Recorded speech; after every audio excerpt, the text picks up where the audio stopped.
Bismillahirrahmanirrahim. Assalamualaikum warahmatullahi wabarakatuh. Fatihah ladzina Allah subhanahu wa ta'ala yaftahu alaina futuhal arifin wa yaj'aluna minal ulama'il amilin kama nakrauha min ayatina Allah yursilu mithla thawaba qiraatina ila arwahi abaina wa ajdadina mahatina jaddatina wa umum arwah muslimin muslimat khususan ila arwah al-muassisin wal mutabarri'in li hadzal masjid kama khususan ila arwah ulama'ina wa masyayikhina asallahu subhanahu wa ta'ala ayyamfa'na bi ulumihim fid darain wa biniyatina Allah yubariku fi a'marina wa amwalina wa dzurriyyatina wa yashfi mardana wa yarhamu amwatana wa yaqdi jami'a hawaijina ala hadhihi yaqlihal fatihah.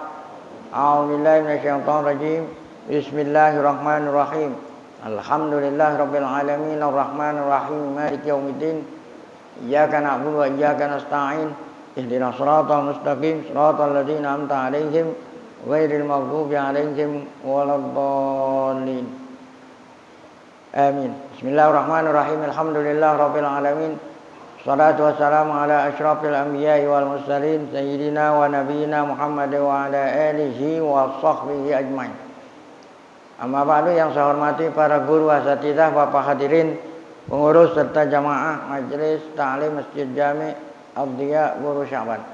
Kita bersyukur pada Allah Subhanahu wa taala yang mana pada pagi hari Selasa ini tanggal 18 Muharram 1444 Hijriah bertepatan dengan tanggal 16 Agustus 2022. Allah Subhanahu wa taala masih selalu melimpahkan pada kita dengan berbagai macam nikmatnya, sehingga ke semua itu kita sama-sama dapat hadir mengikuti pengajian setelah kita melaksanakan sholat subuh berjamaah. Dengan penuh harapan semoga keberadaan kita di tempat yang mulia ini sampai terbitnya matahari tercatat di sisi Allah sebagai amal ibadah yang diterima, dosa-dosa kita diampuni, serta ilmu yang kita tuntut Allah jadikan ilmu yang bermanfaat. Amin ya rabbal alamin. Kita lanjut bacaan kitab tafsir di halaman 71. Ini memasuki surat baru, yaitu suratul Maidah. 73. Al-Wajibul Wafa halaman 73. Di antara yang dikandung hukum-hukum Allah Subhanahu wa taala yang dikandung dalam surat Al-Maidah, yaitu wajibul wafa bil uhud. Kita sebagai hambanya Allah wajibkan al-wafa bil uhud, menepati wafa, menepati janji-janji, menepati janji-janji. Ibtada'at suratul karimah bi tawjihil mu'minina ilal wafa'i bil uqudi wal uhud. Ibtada'at surah Al-Karimah, surat Maidah yang mulia ini memulai pembahasannya tentang taujihil mu'minin. Suratul Maidah mulai taujihil mu'minin ilal wafa bil uqud wal uhud, mulai menerangkan tentang kewajiban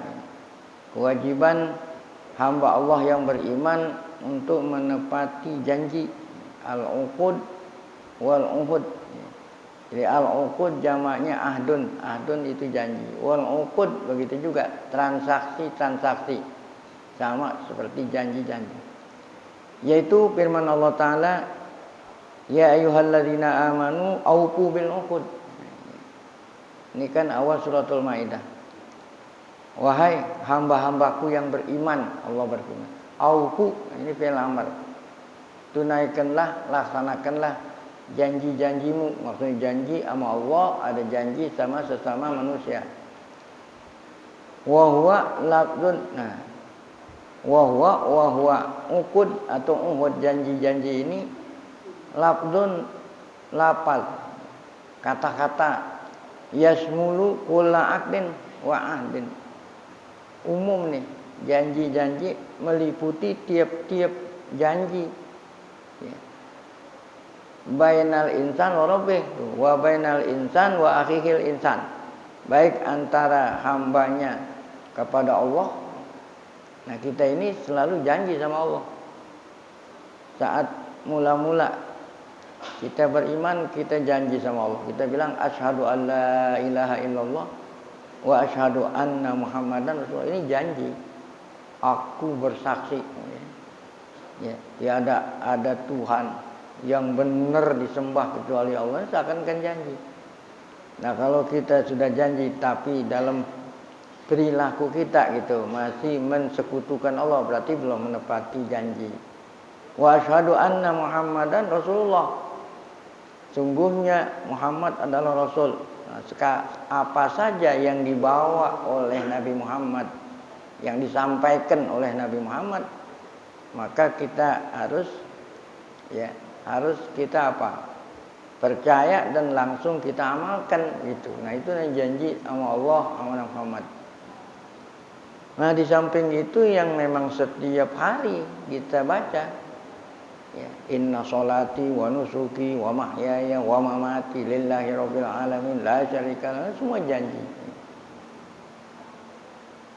Jadi kalau udah mengatakan asyhadu an la ilaha illallah, asyhadu anna, segala macam aturan-aturan Allah harus kita taati. Yang diperintah kita laksanakan, yang dilarang kita jauhi. Itu janji sama Allah. Nah, kemudian janji antara kita sama kita nih. Nah, demikian juga di sini mencakup janji bainal insan wa akhihil insan, antara manusia dan sesama saudaranya, ya. Nah, ini banyak kita janji-janji. Jadi bukan hanya sekedar janji nih, ada uhud, ada uqud. Kalau uhud kan janji.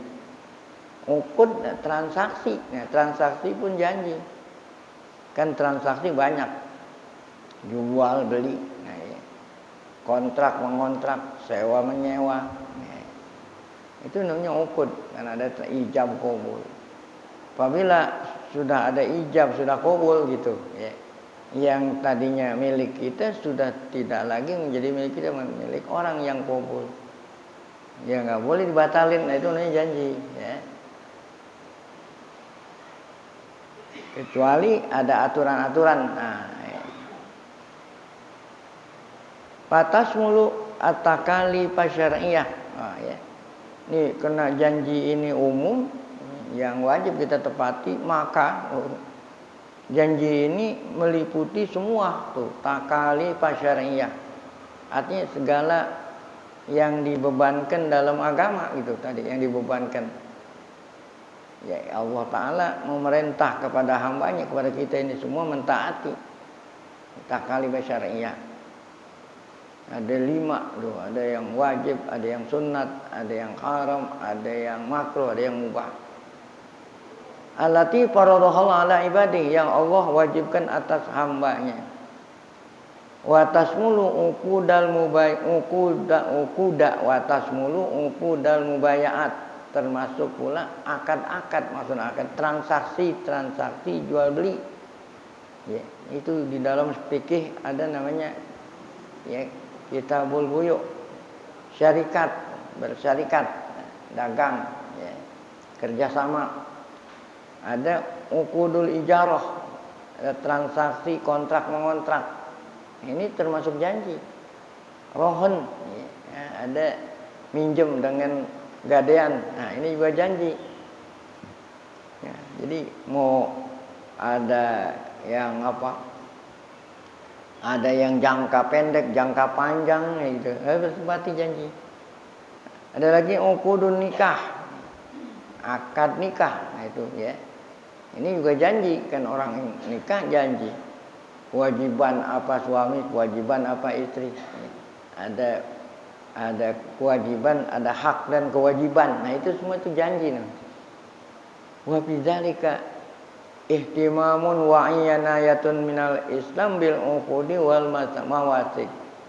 Nah, dengan demikian ya, dengan demikian jelaslah bahwa Islam itu sangat perhatian terhadap apa tuh yang namanya janji ini. Jangan sampai kalau kita sudah berjanji, jangan sampai kita lalaikan ya, apalagi janji tidak dilaksanakan. Nah, itulah yang namanya janji. Aufu bil uqud.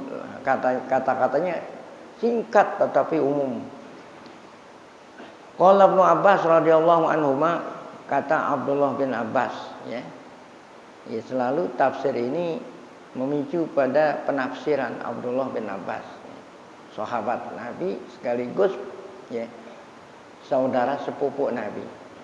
Walaupun beliau ya bandingkan dengan yang lain beliau lebih muda, namun dalam soal ilmu tafsir beliau lebih lebih unggul daripada yang lain berkah doa Nabi kita Muhammad SAW saat beliau masih kecil ya, masih remaja. Nabi mendoakan Allahumma faqihhu fiddin wa 'allimhu ta'wil gitu. Ya Allah, berikanlah pemahaman ilmu fikih kepada saudaraku Abdullah bin Abbas dan berikan ilmu tafsir. Nah, karena doa Nabi, beliau ini ya diberikan oleh Allah pemahaman tentang ayat-ayat Al-Qur'an. Nah, beliau mengatakan di sini al-uqudu fil ayatil karimati hiyal uhud. Kan ayatnya berbunyi aufu bil uqud. Itu kan uqud itu tunaikanlah transaksi. Yang dimaksud transaksi ini ya janji-janji. Ya janji juga termasuk transaksi. Apa itu? Apa itu? Karena umum di sini apa itu transaksi, apa itu janji-janji yang wajib dilaksanakan. Ini yaitu umum. Tadi dikatakan takalifu syariah, semua aturan agama. Wa hiya ma ahallallahu wa ma harrama, apa yang Allah halalkan dan apa yang Allah haramkan. Ya. Artinya menunaikan janji apa yang Allah halalkan, nah itulah yang boleh gitu. Adapun wa ma harrama, menunaikannya apa? Jangan melanggar. Nah itu namanya menepati janji. Wa ma farada wa ahallallahu wa ma farada fil Qur'ani kullihi min at-takallifil ahwal ahkam. Dan semua apa yang Allah tentukan ya farada bukan hanya sekedar yang Allah fardukan, yang Allah udah tentuin kan, yang ditentuin banyak itu. Ada yang halal, ada yang haram, ada yang wajib, ada yang sunat, ada yang makruh. Di dalam Quran semua ya, daripada segala macam aturan-aturan ya, aturan-aturan Allah yang wajib kita sebagai hambanya yang beriman melaksanakan. Nah, itulah tadi ya ayyuhalladzina amanu aufu bil uqud.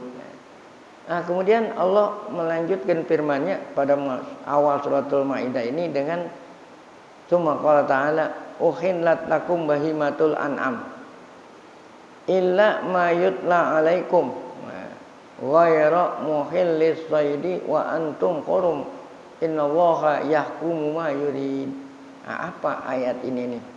Artinya uhillat lakum, tadi kan katanya aturan Allah ada yang halal, ada yang haram. Nah, ini contoh.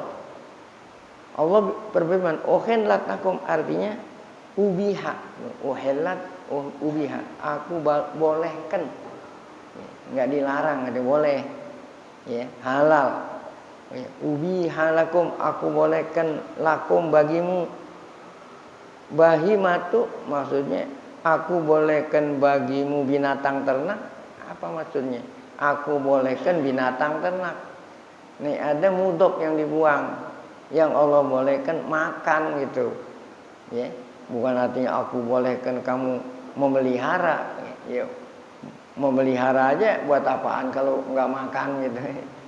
Jadi yang dimaksud aku bolehkan kamu binatang ternak, di sini ada takdir akhlak tuh, makan. Jadi boleh kita makan. luhumal an'am. Binatang, maksudnya binatang ini ya daging. Dagingnya apa? Al-an'am, binatang ternak. Wahia binatang ternak itu terdiri dari al-ibilu wal baqaru wal ghanamu. Ya. Aku bolehkan kamu makan binatang ternak gitu. Tapi ada aturannya di sini. Ba'da zabhiha. Setelah disembelih lebih dahulu gitu ya. Itu jagung bukan hidup-hidup gitu. Sembelih dulu. Jadi semua aturan-aturan Allah ini tentu ada maksud, ada tujuan.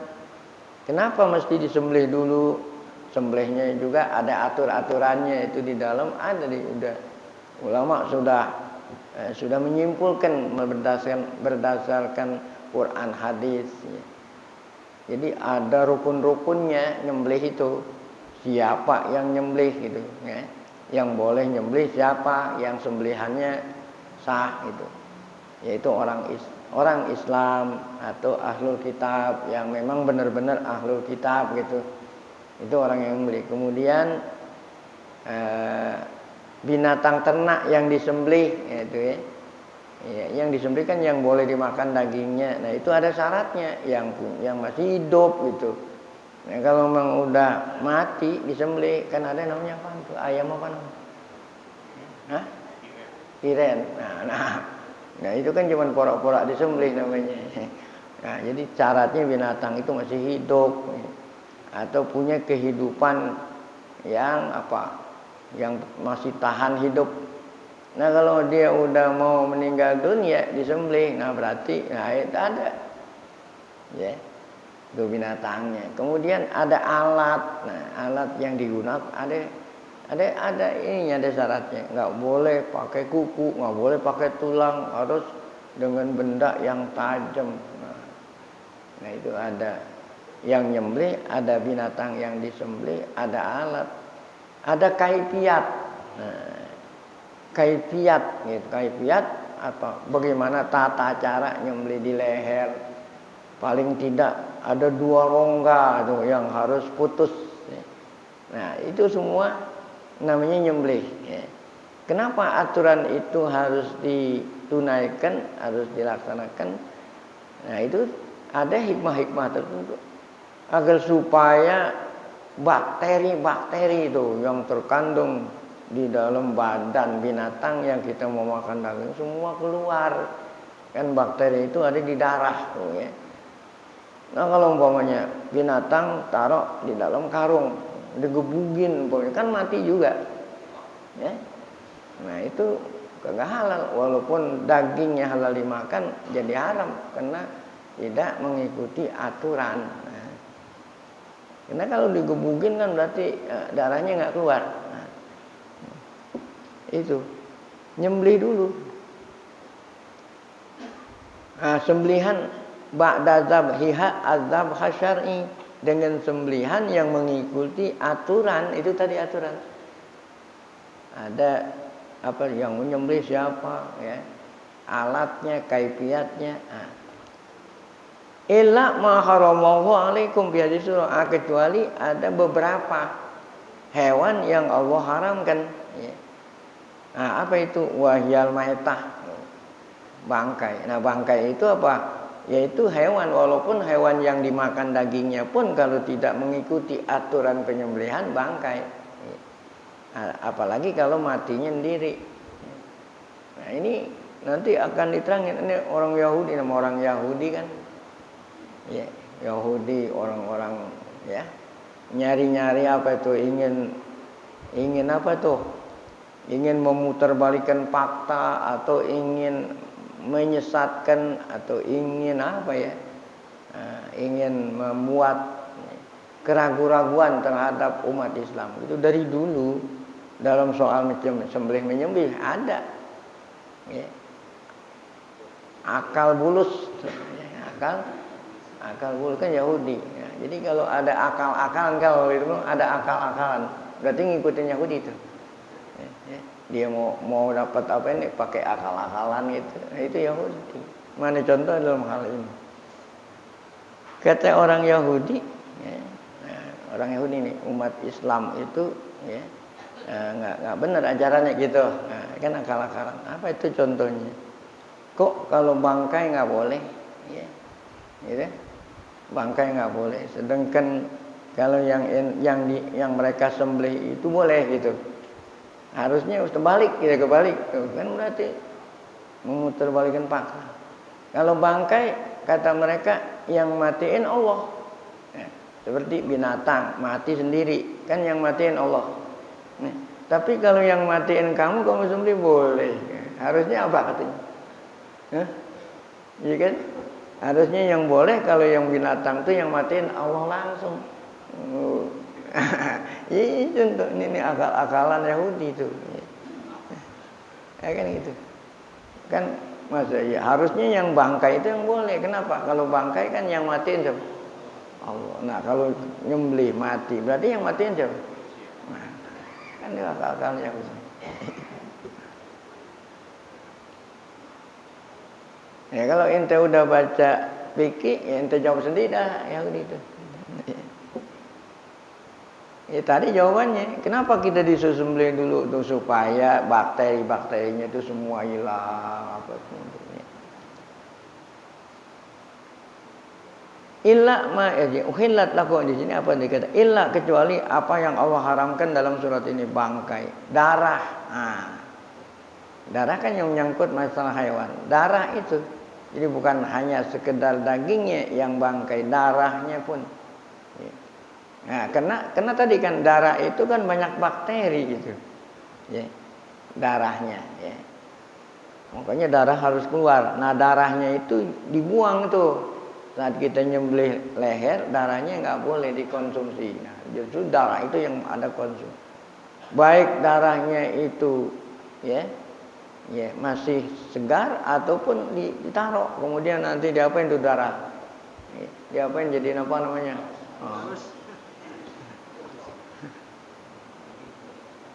Nah, kecuali kalau memang yang sulit. Nah, gimana itu yang sulit? Yaitu darah-darah yang ada di dalam daging-daging itu. Nah, itu kan susah, ya. Jadi darah yang dibersihkan, darah yang di luar-luar. Adapun yang di dalam-dalam, ya nggak mesti. Ya. Kita beli daging sekilo, umpamanya kan kita walaupun udah dicuci luarnya, di dalamnya kan ada darah. Buktinya mana ada darah? Kita rebus airnya merah, nah kan ada darah. Nah, itu nggak apa-apa karena di dalam sulit.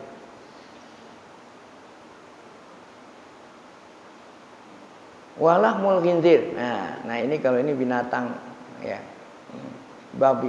Ila akhiri ayatil muharramat, nanti akan diterangkan satu persatu sampai akhir ayat yang menerangkan ya tentang binatang-binatang yang tidak boleh dimakan, dikonsumsi karena bangkai itulah.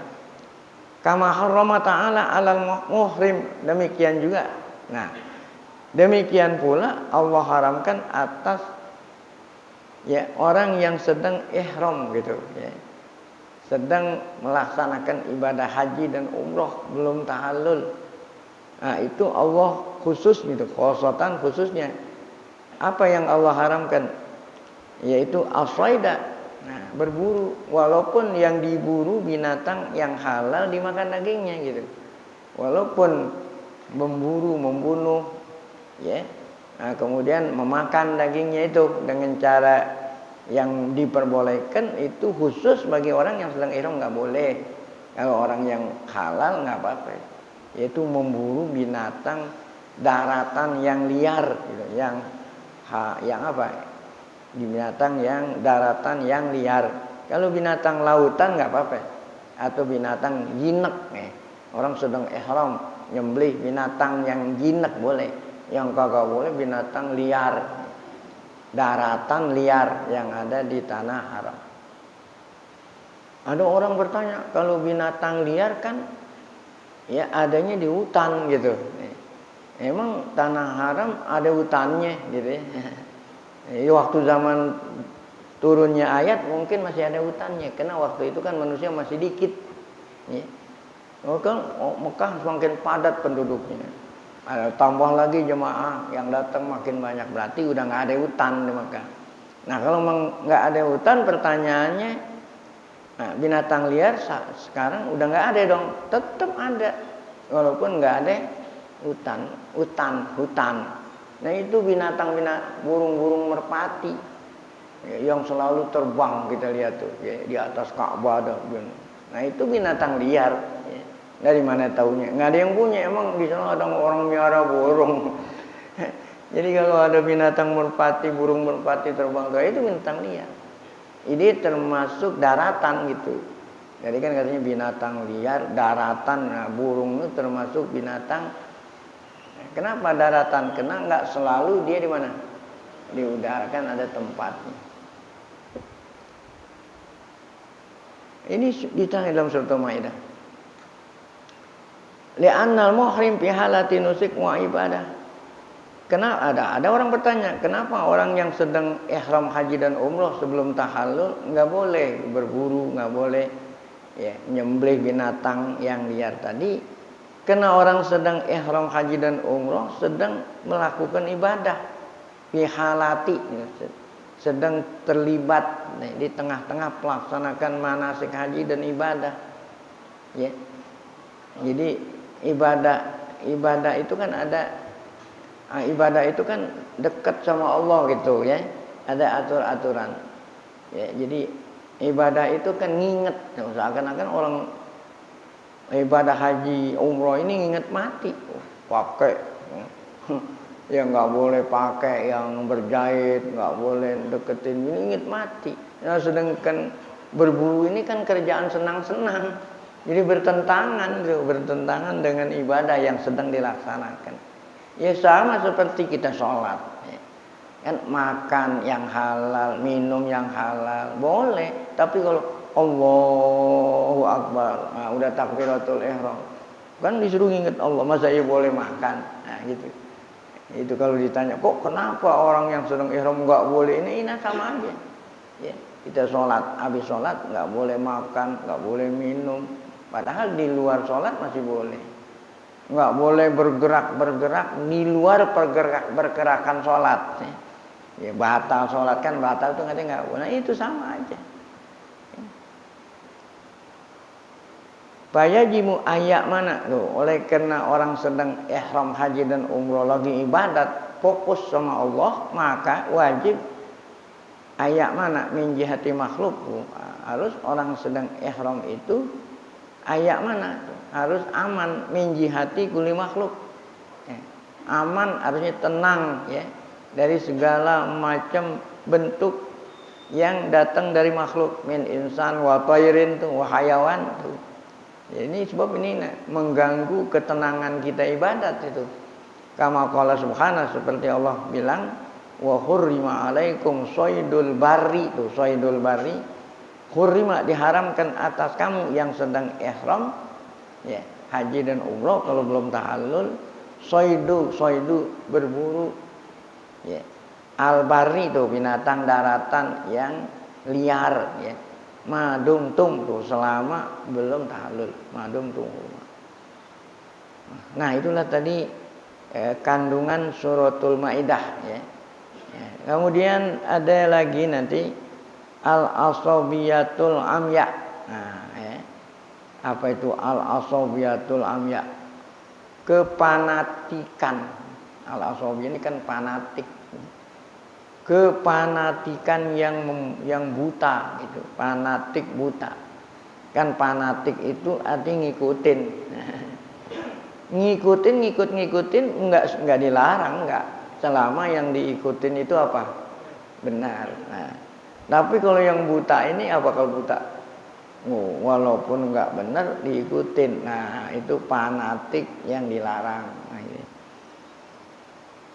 Nah, di ayat-ayat Al-Maidah melarang kita ini mempunyai sikap fanatik yang buta, gitu ya.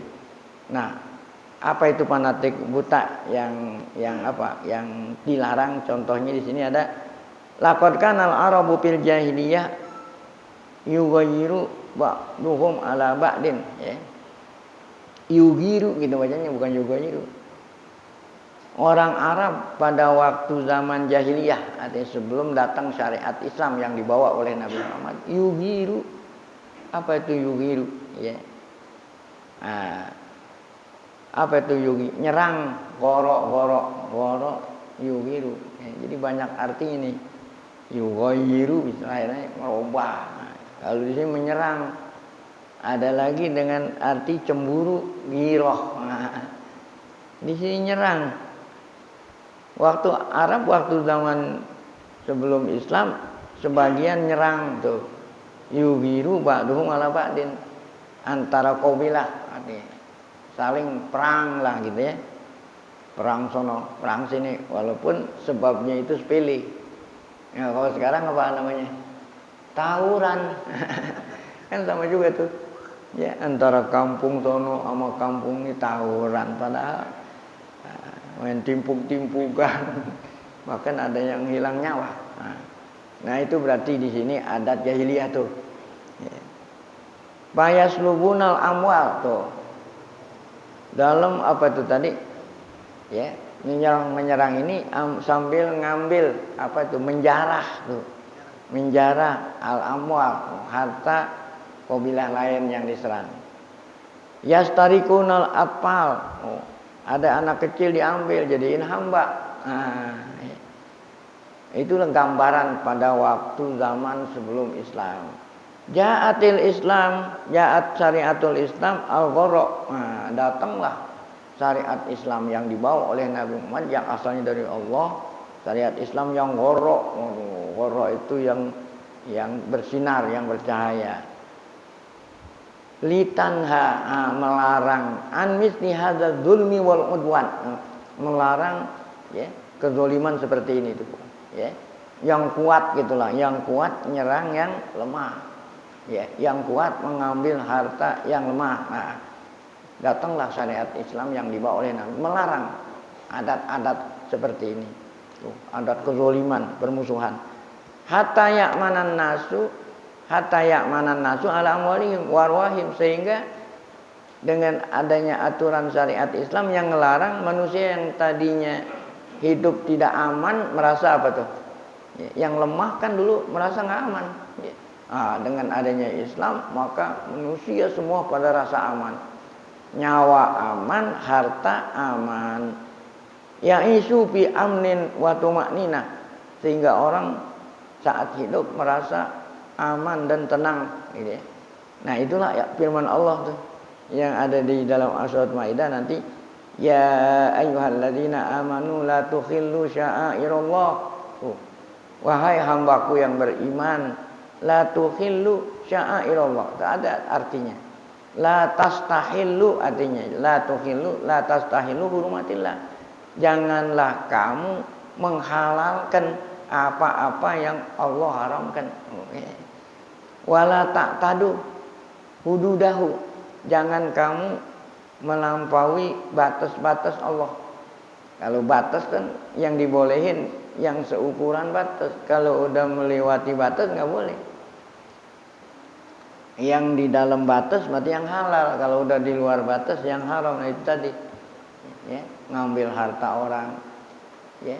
Jadi untuk meraih harta ya menjadi milik kita dengan halal ada atur-aturan ya, dengan jual beli, dengan kontrak. Kalau ente nggak kuat beli, kalau ente nggak bisa beli barangnya, beli manfaatnya kan murahan. Jadi manfaat namanya sewa ngontrak. Nah, nanti udah diambil manfaat pada waktu tertentu pulangin. Itu kan lebih murah daripada kita memiliki benda itu. Ada atur-aturan ya. Atau dapatnya itu gratis ya. Seperti apa? Dapat warisan ya, orang tua, atau orang lain ngasih ente walaupun tanpa ini, ada semua aturannya. Itu yang halal. Tapi kalau kita memiliki harta dengan cara yang tidak dibenarkan Islam, nah ini yang dikatakan nggak boleh. Semua aturan itu supaya kita hidup aman, rasa tenang, aman. Ya. Itu hilu syahada. Wala ta'tadu, wala syahrul haram. Demikian juga ya, bulan yang mulia ini jangan dikotori itu dengan perbuatan-perbuatan maksiat. Ya, kan ada bulan hurum itu. Ada bulan Rajab, bulan Dzulqa'dah, bulan Dzulhijjah, bulan Muharram, ada 4. Karena bulan mulia harus kita hormati, diisi dengan ibadah. Jangan sampai bulan mulia itu melakukan maksiat gitu. Karena bulan mulia tidak boleh kita kotori. Walal hajja walal qalaida tuh, walal hajja walal qalaida. Walal syahrul haram walal hajja ini al qalaid. Apa itu? Walal hajja walal qalaid. Jadi orang yang mau haji dan umroh itu, ini kalau sekarang mungkin susah nih. Orang dulu kalau mau haji dan umroh bawa binatang. Bawa binatang dari kampungnya masing-masing, nanti disembelihnya di sono. Ya, buat apa? Buat sedekah fakir miskin gitu. Itu namanya al-hajjah. Walal qalaid. Al-qalaid itu kalau binatang tadi yang udah diniatkan untuk disembelih sana dikasih kalung, ditandain gitu, ditandain. Nah, di lehernya nanti ada gitu. Wala aminal baital haram wala aminal baital haram yabtaguna fadlan min rabbihim. Artinya jangan kamu mengganggu-ganggu orang yang sedang aman ya. Ya. Jadi orang yang haji dan umroh di Masjidil Haram itu diberikan keamanan, kesenangan, jangan sampai ya ibadah mereka itu terganggu dengan sebab perbuatan yang apa itu yang diharamkan. Wala ma uhdiya ilal baitil atik min anwa'il haji wa dhabaih itu tadi. La ma udhiya, jangan mengganggu ma udhiya, binatang yang dibawa dari kampung ya, untuk disembelih kemana? Di Mekah gitu. Min anwa'il haji, dari segala macam binatang ternak dan sembelihan. Nah, dulu, ada bilang dulu. Nah kalau sekarang nggak perlu bawa kambing, maksudnya dari rumah bawa pesawat naik kambing, ya. Bawa apaan? ATM aja, ATM aja yang dibawa dikantongin gitu. Nanti di sana baru beli kambingnya. Wala tastahillu qitalal qasidin itu tadi, ya, tadi itu yang tadi dikatakan. Apa itu? Wala aminal baital haram ini itu ya, artinya tafsirnya. La tastahillu qitalal qasidin, jangan kamu menghalalkan. Ini Allah haramkan, jangan kamu halalkan. Tuh ya. Jangan kamu halalkan memerangi tuh qital. Orang-orang yang sedang tuh ilal baitil haram. Ya. Memerangi. Kalau dulu kan memerangi menghalang-halangi. Nah kalau sekarang kan nggak ada perang. Jadi ente nyulit-nyulitin orang mau haji sama umroh, nyulit-nyulitin orang haji umroh, sama dengan wala. Ya kalau dulu kan menghalang-halangi itu dengan cara apa itu? Nabi Muhammad ya udah niat umroh dari Bir Ali. Nah, kemudian sampai di Hudaybiyah dilarang masuk, kamu menghalang-halangi. Kan dulu dengan seperti itu. Ya. Nah kalau sekarang pakai apa ya, macam-macam lah, bikin aturan ini yang memang kalau aturan itu nggak ada kemaslahatan buat haji, ya itu termasuk ya wala aminal baital haram. Jangan kamu menghalalkan qitalal qasidin, memerangi tuh orang yang mau kemana tuh, nyulitin orang yang mau ke Baitillahil Haram bi qasdil haji awal umroh, kalau memang tujuannya ke Mekah dan Madinah untuk melaksanakan ibadah haji dan umrah. Sumakal, kemudian Allah melanjutkan firman-Nya, wa idza halaltum fastadu. Apabila sudah tahallul, yang tadinya dilarang tuh berburu, fastadu, maka silahkan berburu. Ini amr di sini amr lil ibahah namanya, karena al amru ba'dal hadri lil ibahah. Kalau ada perintah yang semula diharamkan, kemudian dihalalkan, berarti perintahnya nggak wajib, ya, nggak wajib, nggak sunat, tetapi hukumnya apa? Mubah. Jadi nggak semua perintah itu wajib. Ada perintah wajib, ada perintah sunat. Kalau ini perintah mubah. Ciri-cirinya kalau perintah hukumnya mubah, yaitu al-amru ba'dal hadri. Allah perintah sejak yang mana sebelumnya dilarang. Kan Sebelumnya dilarang, orang yang sedang ihram dilarang berburu. Ini kan dilarang. Apabila sudah tahallul maka berburulah. Ya, berburu hadisnya bukan wajib, boleh. Nah, kemudian wala yajrimannakum syana'anu qaumin an saddukum anil masjidil harami an ta'tadu. Nah, ini umum nih. Ini bukan hanya sekedar orang yang ada di tanah suci. Apa artinya la yajrimannakum syana'anu qaumin? La yahmilannakum, gitu artinya. Janganlah mendorong kamu, memicu, mendorong, menyebabkan kamu. Bugdukum, marahnya kamu gitu. Marahnya kamu kepada kaum menyebabkan kamu berbuat dolim gitu, ya. Ya. Jadi janganlah marahnya kamu, emosinya kamu kepada kaum, ya. Nah, kamu berbuat apa? Berbuat dolim, tidak menegakkan keadilan. Oke. Jadi keadilan mesti selalu ditegakkan. Kalau marah lain marah, ini jadi dengan sebab marah akhirnya apa? Kalau bilang lupa daratan. Kalau lautan diingat terus. Gitu. Nggak tahu istilahnya orang kalau lagi kalap tuh lupa daratan. Kenapa kok daratan? Ya. Nah, daratan aja yang dia injak dilupa apalagi lautan. Mungkin.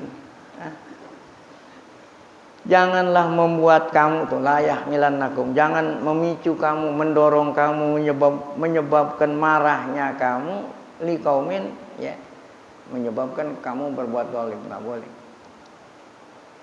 Kanu qad sudukum an dukhuli Makkah anta tadu alaikum. Kanu qad sudukum, mereka dulu mencegah kamu tuh. Tadi Nabi Muhammad sudah niat umroh dari Mabir Ali, ya. Nah, dari Madinah sampai di Hudaybiyah nggak boleh. Ya. Anduhuli Makkah anta tadu alaikum anta tadu alaihim. Jangan kamu, ya, berbuat melampaui batas kepada mereka. Ya. Wadzalika, ini coba lihat ini. Wadzalika amal Hudaybiyah. Tahun Hudaybiyah terkenal yaitu tahun 6 Hijriah, ya. Jadi tahun 6 Hijriah Nabi Muhammad ajak sahabat dari Madinah mau umroh ke Mekah. Waktu itu Mekah masih dikuasai oleh orang-orang musyrik. Udah niat umroh sampai Hudaybiyah itu udah berbatasan tanah haram, tanah halal Hudaybiyah. Jadi perjalanan udah 400 kilo, udah mau masuk ke tanah haram dijaga nggak boleh oleh mereka yang berkuasa. Hina muni'a Rasul, ketika Rasulullah dilarang sallallahu alaihi wasallam dan muslimun sahabat anduhli Mekah, masuk Mekah. Wa tawaf haulal Ka'bah. Sehingga Nabi Muhammad dilarang masuk Mekah, otomatis dilarang tawaf dan di sekitar Ka'bah. Nah, itu namanya apa itu tadi? Apa itu? Amsaddukum anduhli Mekah. Artinya apa di sini? Kamu apa tadi? La yahmilannakum. Kemudian terjadi sulhul Hudaybiyah. Jadi Nabi Muhammad SAW perintah sahabat nggak usah memaksakan diri. Karena kita ini dilarang, ya udah tahallul di mana tempat di mana kita di apa?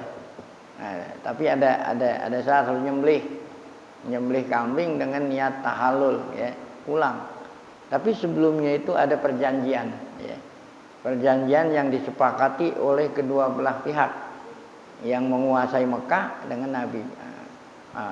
Butir-butirnya itu diantaranya nanti tahun depan baru ini. Nah, kalau memang udah ada perjanjian tuh, walaupun kita itu bikin perjanjian sama musuh kita, gitu, tetap apa tuh namanya, yang namanya perjanjian harus diapa? Nah, jangan dilanggar, itu maksud tadi itu. Walaupun kita marah sama dia, kalau memang ada perjanjian, nah, jangan sampai dilanggar. Nah, itu.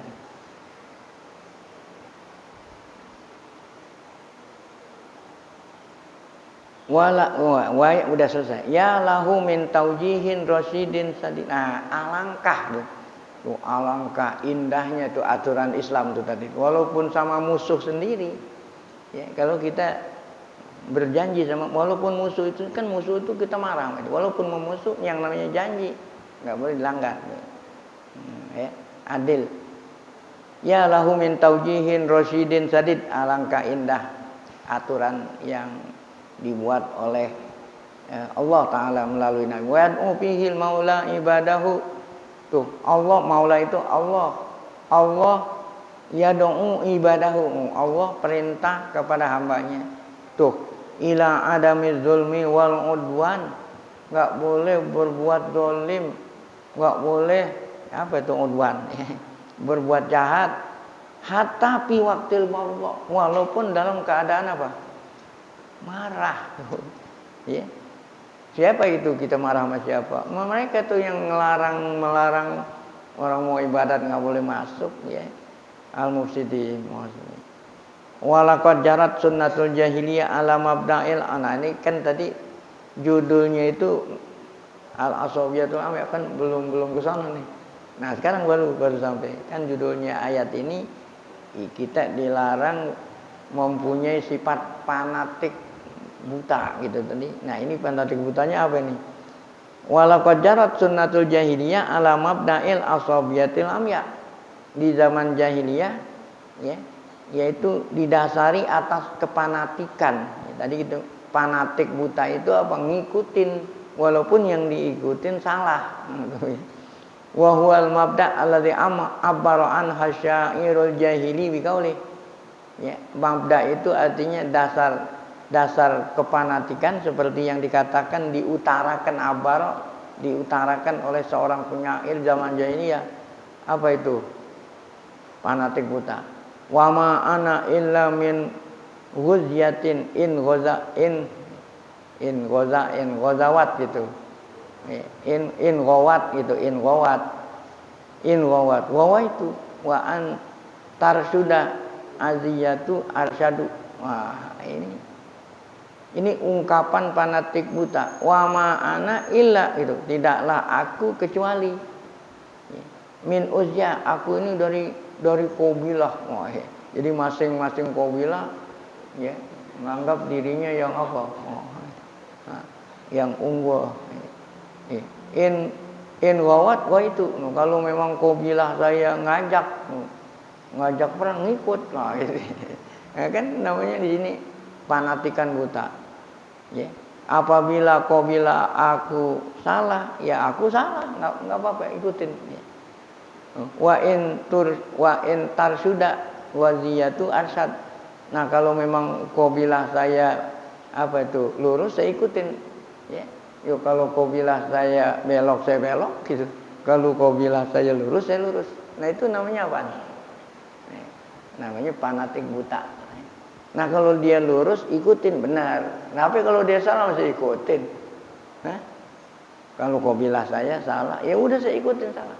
Tapi kalau benar, saya ikutin benar. Nah, itu namanya apa? Fanatik buta. Ya. Nah, itu di dalam hadis dikatakan membebek gitu namanya. Apa itu membebek? La takun imma'ah gitu kan. Ada kan dalam hadis, janganlah kamu menjadi pembebek, arti seperti bebek gitu. Coba bebek kita lihat. Ya, kalau yang di depan jalan kek semua yang belakang udah ngikutin. Ya, mana pokoknya yang depan jalan udah yang belakang ngikutin aja kemana. Ya, itu namanya la takun imma'ah. Nah, kalau sekarang mau bebek apa kalau sekarang mau bebek ini? Ya, walaupun sekarang udah nggak ada qabilah kan? Iya, itu orang-orang kerja itu. Dia kerja di mana nih? Ya, di departemen ini. Ya. Nah, dia ngikutin arus. Ngikutin apa? Arus. Kalau memang arusnya itu ke sono, dia ngikut sono. Ya. Ini sudah dikit lagi pembukuan. Akhir tahun kan pembukuan, ya gitu kan. Ya, kalau memang lingkungannya itu apa? Ini udah masih ada kan sisa-sisa ini, ya. Sisa-sisa bagi-bagi bersama gitu ya. Apa namanya tuh? Tutup buku. Nah, kan gitu. Nah, kalau yang benar apa? Kalau waktu tutup buku. Nah, kalau memang ada sisanya kembaliin kan gitu yang benar. Tapi kalau ente nggak ngikutin tuh, ente dipecat. Ya kan? Ini harus mengikuti arus. Karena memang adat di situ udah berlaku begitu tuh harus ngikutin. Nah itu namanya membebek. Takut dipecat, nggak naik-naik pangkat, nah harus ngikutin. Kan mereka propam yang ngerti, kok kenapa ngikutin? Nah itu membebek gitu. Membebek sama Sambo sehingga 31 ngikut-ngikut. Ya kan? Itu membebek juga namanya kan? Karena diperintah sama atasan. Harusnya nggak begitu. Walaupun yang merintah atasan kalau perintahnya melanggar jangan diikutin. Ini namanya asobia tuh. Jadi gampang kan contohnya. Jadi gampang contohnya nih. Ya, itu kan yang kita nonton tiap hari kan tuh. Oh, sekarang tambah lagi bukan 30 saja berapa itu. Dari mulai yang ada bintangnya sampai yang ada baloknya. Masya Allah, membebek. Nah, itu contoh al-asabiyatul amya. Itu dari dulu udah ada. Ja'al Islam bihadzal mabda'il insani. Nah, datanglah syariat Islam yang dibawa oleh Nabi Muhammad ya. Ngatur manusia supaya manusia itu aman. Yakunu fihil insan ma'al haq. Sehingga manusia selalu apa? Ngikutin yang benar. Jangan ngikutin yang salah, mentaati yang salah dengan alasan fanatik, masyaallah ya. Bijanibil mazlum, yuk. Harus memihak kepada orang yang dizalimi. Sawan kana min qaumihi itu. Baik itu yang dizalimi kita bela, kita memihak kepada mazlum baik itu kaum kita sendiri, asyiratihi sama qabilah au min ghairihim. Selama dia itu benar walaupun musuh kita gitu. Nah, itu kan namanya bukan asabiah nih. Ya. Jangan membebek. Hadzal mabda wallazi khatama bihil ayatil karimah. Dasar inilah yang menutup ayat yang mulia yaitu firman Allah apa? Wa ta'awanu 'alal birri wat taqwa wa la ta'awanu 'alal ismi wal udwan tuh. La ta'awanu 'alal ismi wal udwan. Ya, wattaqullaha innallaha la ta'awanu 'alal ismi wal udwan, ini yang dikatakan tadi. Jangan kamu fanatik buta. Jangan kamu tolong-menolong untuk berbuat dosa. Kena perintah pimpinan ya, walaupun perintah itu melanggar dilaksanakan. Nah, itu namanya ta'awanu 'alal ismi wal udwan. Oh ya. Wattaqullah innallaha syadidul iqab. Sampai di sini al-muharramat minal at'imah wal ma'akil. Nah, secara rinci insyaallah nanti akan diterangkan pada ayat-ayat yang berikut. Baik, sebelum kita tutup dengan zikr tauhid, mari sama kita baca Fatihah. Semoga berkah Fatihah Allah Taala berikan kita panjang umur dalam keadaan sehat afiat, selalu bertauhid hidayah, tetap iman saat dipanggil Allah dalam keadaan husnul khotimah. Fatihah. A'udzubillahi minasyaitonir rajim. Bismillahirrahmanirrahim. Alhamdulillahirabbil alamin arrahmanir rahim maliki yaumiddin. Iyyaka na'budu wa iyyaka nasta'in. Ihdinas siratal mustaqim. Siratal ladzina an'amta 'alaihim ghairil maghdubi 'alaihim waladdallin.